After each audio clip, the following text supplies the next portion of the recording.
Hello students. मैं हूं राजन पांडे और आज हम पढ़ेंगे UP board class 12th English poetry से 9th poem stopping by woods on a snowy evening, जिसकी रचना की गई है रॉबर्ट फ्रॉस्ट के द्वारा। रॉबर्ट फ्रॉस्ट का जन्म 26 मार्च 1874 में अमेरिका में सैन फ्रांसिस्को में हुआ था। यह अमेरिका के काफ़ी महान कवियों में से एक थे। 11 साल की उम्र में ही इनको अपने पिताजी से अलग होना पड़ा, अर्थात इनके पिताजी की मृत्यु हो गई। इनकी माताजी भी एक कवियत्री थीं और इनका पूरा परिवार एक शू फैक्ट्री में काम करता था। इनको भी शू फैक्ट्री में काम करने के लिए ही बुलाया गया, पर इन्होंने उसको पसंद नहीं किया और इन्होंने अपना पूरा जीवन कविता की सेवा में गुजार दिया। इन्होंने अपना काफ़ी समय इंग्लैंड में भी गुजारा और वहाँ पर ही ये कविता की सेवा करते रहे। इन्होंने कई लोक प्रसिद्ध कविताएं लिखी हैं। अंत में ये अमेरिका वापस लौट आए और एक प्रोफेसर के पद पर नियुक्त किए गए। हार्वर्ड में ये प्रोफेसर ऑफ पोएट्री बने। इन्हें पुलिट्जर प्राइज ऑफ अमेरिका से सम्मानित भी किया गया। जनवरी 1963 में इनका निधन हो गया और संसार ने एक अच्छा कवि खो दिया। अब बात करते हैं कविता के बारे में। तो प्रस्तुत कविता एक प्रतीकात्मक कविता है। इसमें उन्होंने जीवन के प्रतीकों का वर्णन किया है, अर्थात उन्होंने इस कविता के माध्यम से हमें बताया है कि हमारे जीवन में आने वाले मधुरतम सम्मोहनों में न फंसकर, मधुरतम मोहजाल में न फंसकर अपने जीवन के लक्ष्यों की तरफ आगे बढ़ते रहना चाहिए और अपने कर्तव्यों को पूरा करते रहना चाहिए। जीवन के मध्य आने वाले मोहपाश में फंसकर हमें अपना समय व्यतीत नहीं करना चाहिए, या कहें तो अपना समय नष्ट नहीं करना चाहिए, बल्कि अपने लक्ष्य की तरफ निरंतर बढ़ते रहना चाहिए। आइए पढ़ते हैं पोएम की first stanza. Whose woods these are, I think I know. Whose किसका, woods जंगल, these ये, are means हैं, I think मेरे विचार से, मैं सोचता हूँ, I know मैं जानता हूँ। कवि कह रहा है कि मेरे विचार से मैं जानता हूँ या मैं सोचता हूँ कि मैं जानता हूँ ये जंगल किसके हैं। Whose woods किसके जंगल हैं, these ये, are हैं, ये जंगल किसके हैं। आई थिंक मैं सोचता हूँ, आई नो मैं जानता हूँ, मेरे विचार से मैं जानता हूँ कि ये जंगल किसके हैं। कवि स्वयं को एक यात्री के रूप में व्यक्त कर रहा है और वो एक ऐसे बगीचे से, एक ऐसे जंगल से होकर गुजर रहा है जहाँ पे हिमपात हुआ है और वहाँ की सुंदरता बढ़ गई है। तो वह यात्री वहाँ पर रुक कर उस सुंदरता का रसास्वादन करना चाहता है। इसीलिए वो आगे कह रहा है कि हुज वुड्स दीज आर, ये जंगल किसके हैं। आई थिंक आई नो, मेरे विचार से मैं जानता हूँ, मेरे विचार से मैं जानता हूँ कि ये जंगल किसके हैं। हिज हाउस उसका घर, इज मीन्स है, इन द विलेज गांव में, थ्रू से होकर, मीन्स उसका घर जो है वो गांव के मध्य में है, गांव में से होकर है।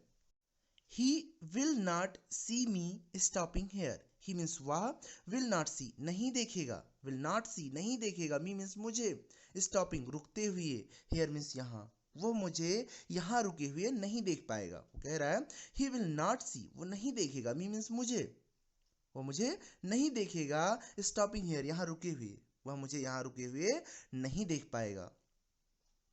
टू वॉच देखने के लिए, हिज वुड्स उसके जंगल, उसके जंगलों को देखने के लिए, यहाँ उसकी सुंदरता को देखने के लिए।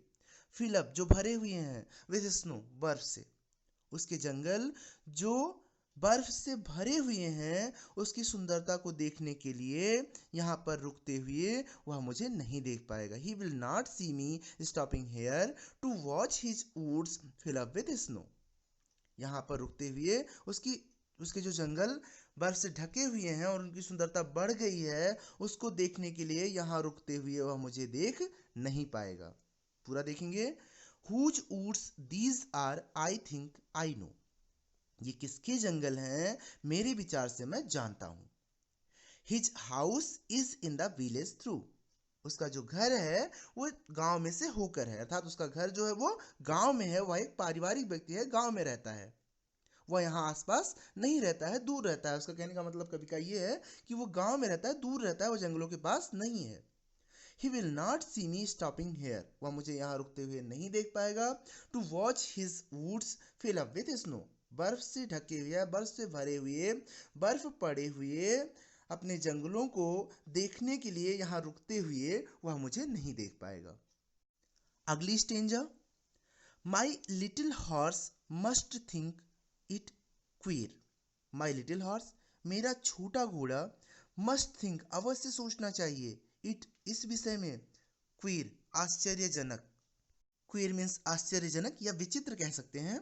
तो वो कह रहा है कि माई लिटिल हॉर्स, अब यहाँ लिटिल मीन्स छोटा नहीं लेंगे, बेचारा लेंगे कि माई लिटिल हॉर्स मेरा बेचारा घोड़ा मस्ट थिंक अवश्य ही सोचना चाहिए इट इसे मतलब यहाँ पे रुकने को क्वीर, क्वीर मीन्स आश्चर्यजनक या विचित्र, मेरे घोड़े को यहाँ पर रुकना अवश्य ही विचित्र लगना चाहिए। वो कह रहा है वो अवश्य ही इसको विचित्र सोच रहा होगा, उसे लग रहा होगा, उसे ये बात विचित्र लग रही होगी कि मेरा यात्री यहाँ पर रुक रहा है। तो वही वो कह रहा है कि मेरे घोड़े को, मेरे बेचारे घोड़े को अवश्य ही यहाँ पर रुकना विचित्र लगना चाहिए या विचित्र लग रहा होगा।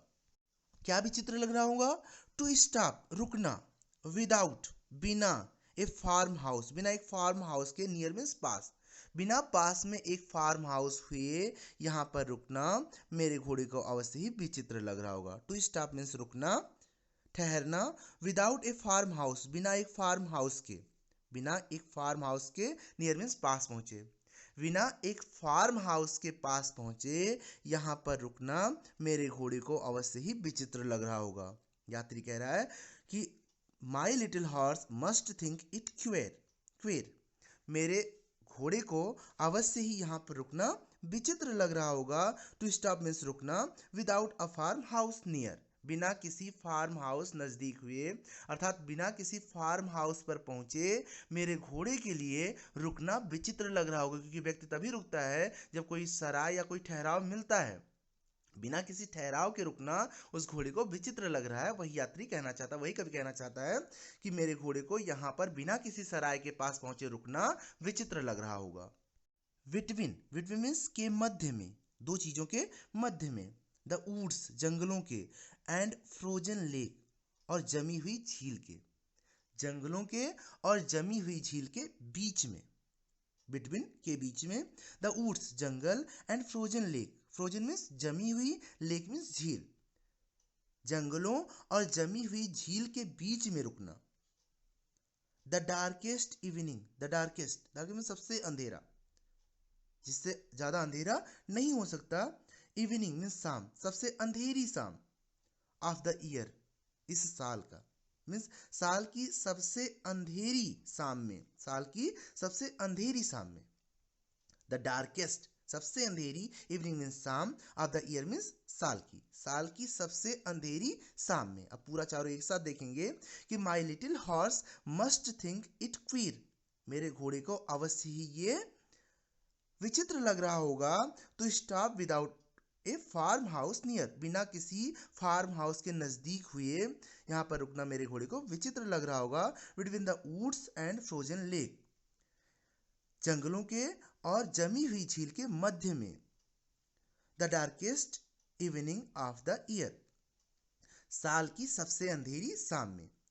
यहाँ पर कहने का मतलब है साल की सबसे अंधेरी शाम अर्थात क्रिसमस डे, तो वो क्रिसमस डे पर यात्रा कर रहा है, तो उसी की बात वो कर रहा है कि कवि कह रहा है कि यात्री कह रहा है कि मेरे घोड़े को साल की सबसे अंधेरी शाम में, the darkest evening of the year, साल की सबसे अंधेरी शाम में, between the woods and frozen lake means जंगलों और जमी हुई झील के मध्य में, मेरे घोड़े को जंगलों और जमी हुई झील के मध्य में साल की सबसे अंधेरी शाम में बिना किसी फार्म हाउस के पास पहुंचे रुकना बहुत ही विचित्र लग रहा होगा। अगली stanza, he gives his harness bells a shake, he gives वह देता है, his harness bells, harness means जीन, बेल्स मीन्स घंटियां, ए शेक, शेक मीन्स हिलाना, वह अपनी घंटियों को, वो अपनी जीन की घंटियों को थोड़ा सा झटका देता है अर्थात हिलाता है। He gives his harness bells a shake, he gives वह करता है, वह देता है, हिज हार्नेस बेल्स अपनी, हिज मीन्स अपनी, हार्नेस मीन्स जीन की, बेल्स मीन्स घंटियों को, ए शेक एक झटका, वह अपनी जीन की घंटियों को हिलाता है या एक झटका देता है। कौन देता है? घोड़ा देता है, घोड़ा अपनी जीन की घंटियों को एक झटका देता है या हिलाता है। टू आस्क पूछने के लिए, इफ यदि, देयर इज यहाँ है, सम कुछ, मिस्टेक मीन्स गलती, यदि कोई गलती हुई है, घोड़ा अपनी घंटियों के माध्यम से पूछ रहा है कि कहीं कोई गलती तो नहीं हो गई है। मीन्स जैसी जगह पर रुकना चाहिए वहां पर ना रुककर ऐसी जगह पर रुक रहे हैं जहां पर नहीं रुकना चाहिए। तो एक झटका दे रहा है अपनी घंटियों को, उसके माध्यम से पूछ रहा है यात्री से कि क्या कोई गलती तो नहीं हो गई है। टू आस्क मीन्स पूछने के लिए, if there is some mistake, यदि कोई गलती हो गई हो, या पूछने के लिए कि कोई गलती तो नहीं हो गई है। क्योंकि घोड़ा एक फार्म हाउस पर रुकने का आदी है, इसलिए वो घंटियां हिलाता है और अपने स्वामी का ध्यान आकृष्ट करता है और पूछना चाह रहा है कि कोई गलती तो नहीं हो गई है रुकने में। आगे कवि कहता है, the only other sound is the SVEEP. The only केवल, अदर साउंड जो अन्य आवाज वहां पर है, इज वो है द स्वीप। स्वीप मीन्स होता है नीचे खिसकना। अब यहाँ पर हवा बहुत मंद गति से चल रही है, बहुत कोमल कोमल चल रही है, तो उसी की आवाज की बात कर रहा है कवि कि यहाँ पर घोड़े की आवाज के अतिरिक्त द ओनली अदर साउंड, केवल एक ही अन्य आवाज है, वो है धीमी हवा की गति से उत्पन्न होने वाली आवाज। तो धीमी हवा की आवाज ही केवल उस आवाज के अतिरिक्त वहां पर विद्यमान है।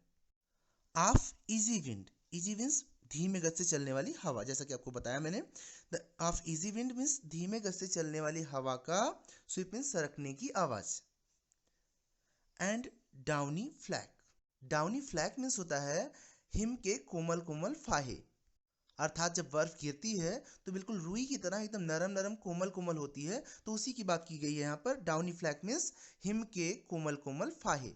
तो दोनों लाइन एक साथ देखेंगे, the only other sound is the SVEEP. The only other sound, केवल एक अन्य आवाज उस घोड़े के अतिरिक्त वहां पर है, is the sweep of easy wind, वो क्या है, हवा के धीमे धीमे सरकने की आवाज, अर्थात धीमे धीमे चलने की आवाज।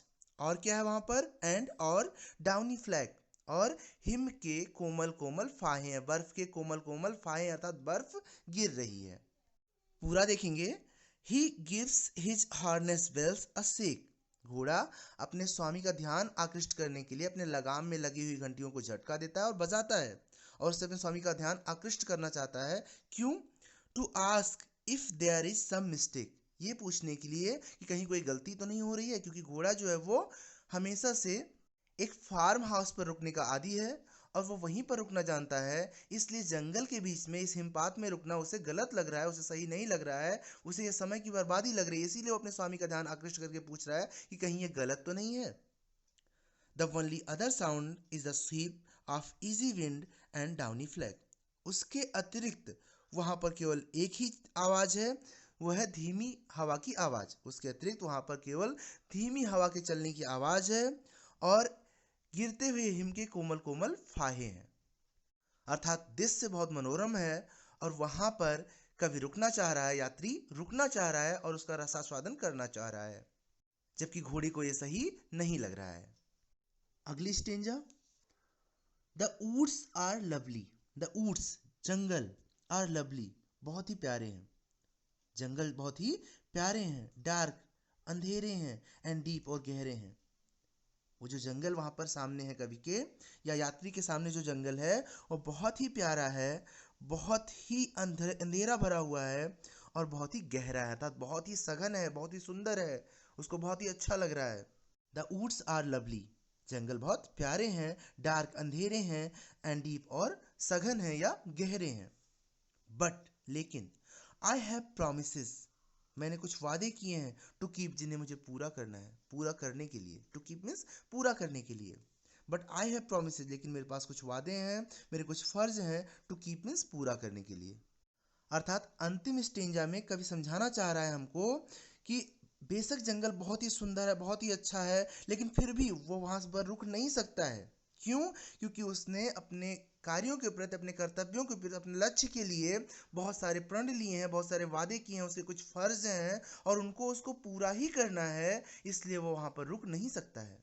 आगे वो बता रहा है, एंड माइल्स टू गो, और मीलों जाना है, बिफोर आई स्लीप, इससे पहले कि मैं आराम कर सकूं, अर्थात मृत्यु, यहाँ पर स्लीप का अर्थ समझ सकते हैं हम।